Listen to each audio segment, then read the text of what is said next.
Assalamualaikum warahmatullahi wabarakatuh. Selamat datang di podcast Pengadilan Agama Klaten dan kali ini saya berkesempatan sebagai host. Perkenalkan saya Dewi dan tentunya kali ini saya tidak sendiri ditemani oleh narasumber kita yaitu Hakim Pengadilan Agama Klaten dengan Bapak Muhammad Febri Rahardian SH. Apa kabar Pak? Alhamdulillah. Baik. Untuk kesempatan kali ini kita akan membahas seputar hak-hak perempuan dan anak pasca perceraian. Mau tahu lebih lanjut? Boleh dimulai Pak? Ya, silahkan Pak. Baik, untuk perceraian sendiri Pak, untuk pengajuan itu ada nggak sih bedanya perceraian diajukan oleh istri atau suami? Oh, perbedaannya. Iya. Jadi perbedaan kalau sebenarnya kan hak menjatuhkan talak kan ada di suami nih. Tapi tidak menutup kemungkinan kalau misal suami zalim dengan istri bisa nih mengajukan perkara ke pengadilan agama untuk minta untuk dijatuhkan talak oleh suaminya. Jadi perbedaannya ada cerai talak kalau diajukan oleh suami dengan cerai gugat yang diajukan oleh istri. Oh, seperti itu. Lalu nih, misalkan dari pihak perempuan yang mengajukan perceraian, ada nggak sih hak-hak yang bisa dituntut oleh mereka? Hak-hak pasca perceraian ya Iya. maksudnya.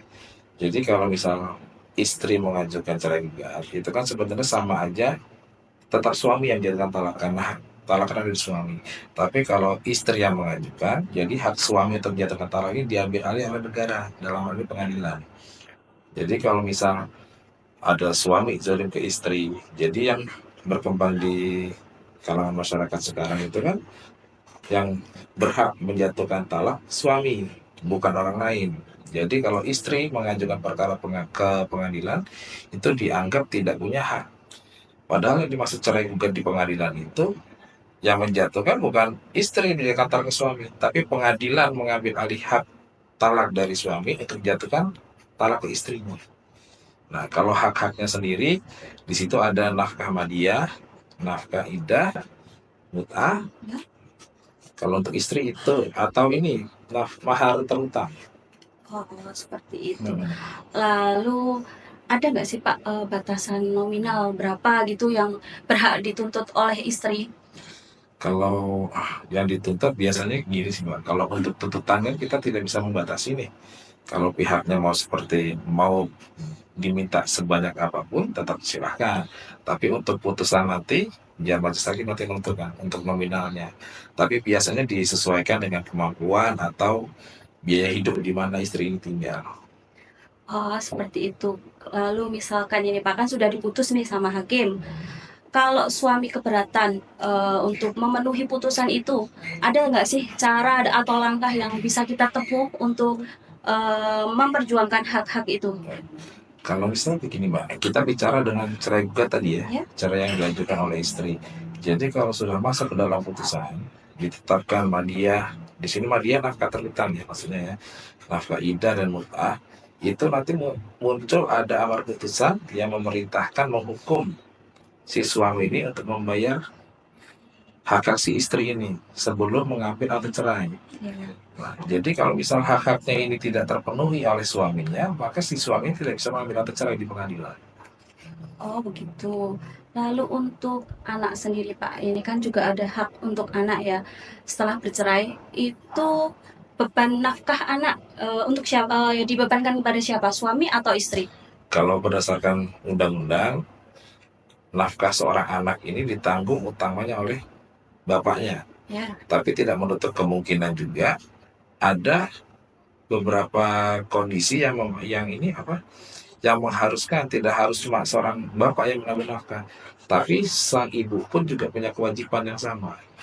Misal contohnya apabila bapaknya ini sakit berkepanjangan atau sudah tidak mampu bekerja atau seperti apa, itu tidak menutup kemungkinan kewajiban si ibu juga untuk menafkahinya.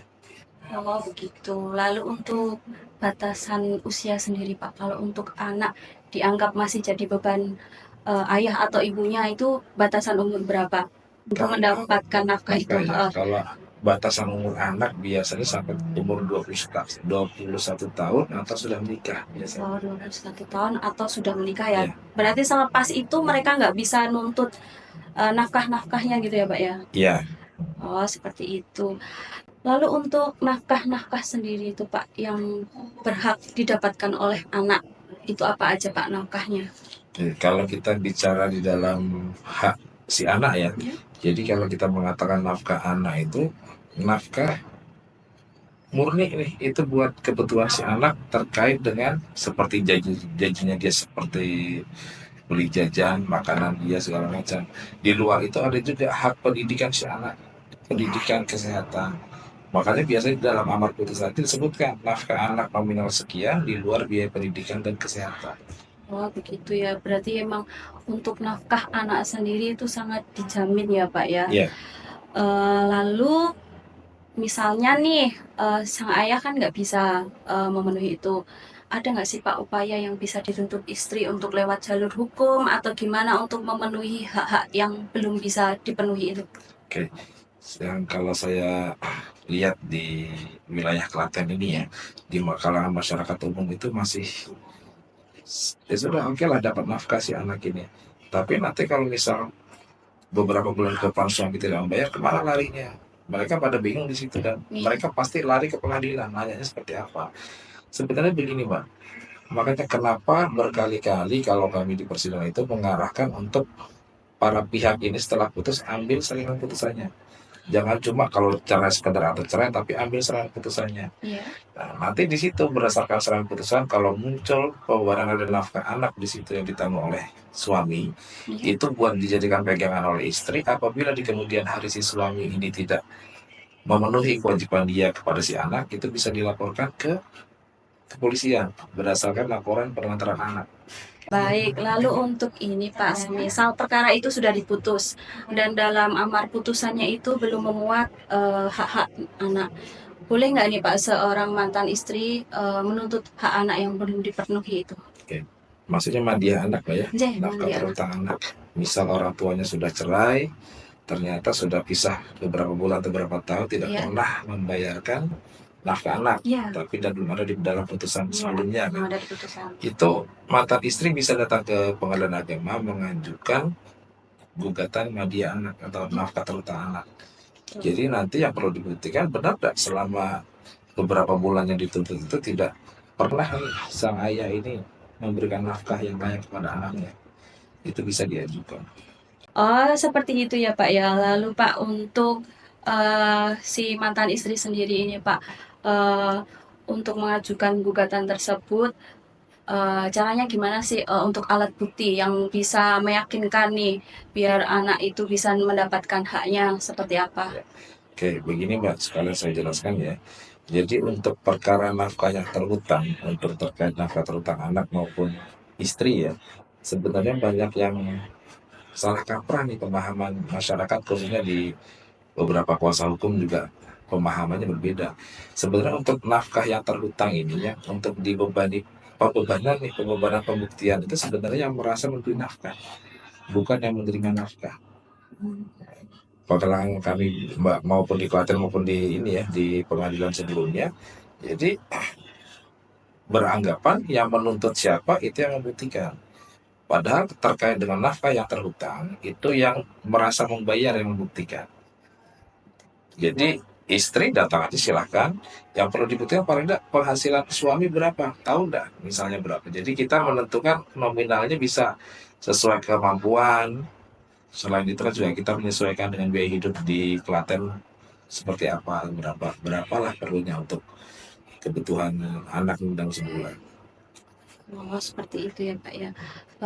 Jadi untuk khususnya pihak perkara bagi kaum perempuan itu emang hak-haknya sangat dijamin oleh negara ya Pak ya. Jadi emang kalau para pihak khususnya di daerah Klaten yang ingin berperkara di Pengadilan Agama Klaten nggak perlu takut karena hak-haknya ditanggung oleh negara. Mungkin yang terakhir Pak, ada pesan dan kesan yang disampaikan? Oke, yang untuk terakhir Mbak, saya minta mohon dukungannya kepada teman-teman semua untuk Pengadilan Agama Klaten yang saat ini sedang proses menuju zona integritas wilayah bebas korupsi. Semoga kami bisa meraih apa yang sudah kami perjuangkan selama ini Amin. untuk meraih zona integritas, wilayah Amin. bebas korupsi. Jadi kami mohon dukungannya dengan subscribe YouTube kami. YouTube kami, Lalu, like, dan share ke teman-teman. Terima kasih. baik, untuk di penghujung podcast kami, sebelumnya saya sampaikan kepada para pihak, khususnya pihak berperkara kaum perempuan, jangan pernah takut untuk berperkara di Pengadilan Agama Klaten, karena tentunya hak-hak kalian terlindungi oleh negara. Dan akhir kata, wassalamualaikum warahmatullahi wabarakatuh.